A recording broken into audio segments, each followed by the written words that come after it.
क्या आप लोगों को पता है अगर जिंदगी का कोई केंद्र है तो वो यह न्यूक्लियस में है, जिसमें हमारे डीएनए होते हैं। हमारे जेनेटिक कोड की बहुत ही पुरानी इमारत है।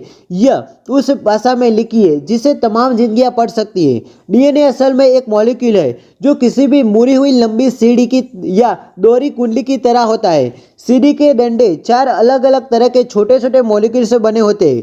यही हमारी जेनेटिक अल्फ़ाबेट के लेटर है। इन लेटर खास तरह की जमावट से सारी जिंदा चीज़ों को निर्देश मिलते हैं, जैसे कि कैसे पढ़ना, चलना, खाना, पचाना, माहौल को देखना, घाव बनना या रिप्रोडक्शन करना है।